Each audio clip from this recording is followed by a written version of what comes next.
Hey, what is up guys? Sawyer here from TechieGrad. So first of all, coming soon, stay tuned. So in today's video, I'm going to be answering your questions that you've asked me in the past couple of videos. So with that being said, let's get right into it.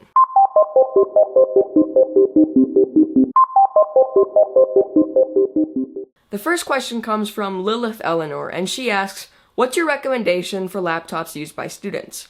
So being a student myself, I know that the most important things to have in a laptop are great battery life, light and portable so that you can take it around wherever you'll need, and most importantly, price. So taking that all into consideration, I think that the best laptop for you would be the Asus VivoBook E403 SA. This laptop has 4 GB of RAM, up to 9 hours of battery life, and most importantly, is only $399. If your budget's a little bit higher, the MacBook Air is always a great option. Daniel Kaufman asks, what's the best way to save battery life? Do you have any tips? So one of the easiest way to save battery life would be using the battery saver feature on your phone. This will let you get through a little bit more of your day when you're getting down to that last 20%. However, if you want to extend battery life, one of the best ways is with a portable power bank. And as a matter of fact, we just posted a video on the OnePlus power bank, which I think is the best power bank on the market. So I'll leave a link to that in the description so you can check that out. Thanks for the question. Jacob R. asks, what was your first phone? My first phone was the iPhone 4S, and I got it back in 2011 when it came out. This was really what got me into technology in the first place. Ethan Lim asks, what do you think is the better app store, the Play Store or iTunes? So really, I think that the only way that you could judge an app store versus another one would be the number of apps it has, the one that's more diverse. The App Store right now has over 1.5 million apps, and the Play Store has over 2 million, so I think you have to give the edge to the Play Store. Ayush Bansali asks, best smartphone under $100 and useful add-on apps from Wear Store for LG G Watch. So for the best smartphone under $100, I think I would have to give that to the Moto E 2nd generation. This phone has 4G LTE and is only $49. If your budget's even lower, something like $5, you can get the Freedom 251 for $4. As for LG G Watch add-on apps, I don't have a G Watch, so I'm just going to give you my favorite Android Wear apps. One of my favorites is called Lifeline, and it's a sort of choose-your-own-adventure game, which is pretty unique for a smartwatch.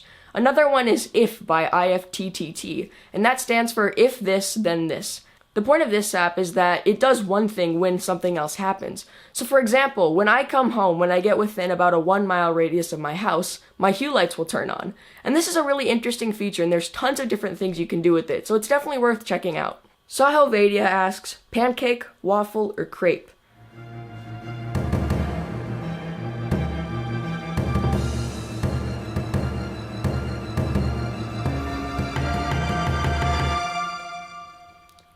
I like waffles. Holden Hunter asks, Apple or Android? So the pros on Android is customization. That's the biggest thing that it has over iOS. iOS, I'd say the biggest pro is the design. I like the design of iOS, but I think that the customization that comes with Android makes it better than iOS. Video Gadgets Journal asks, if money was no object, which smartphone would you have? I'd have to give that to the Sony Xperia Z5 Premium, because that 4K display just seems so interesting.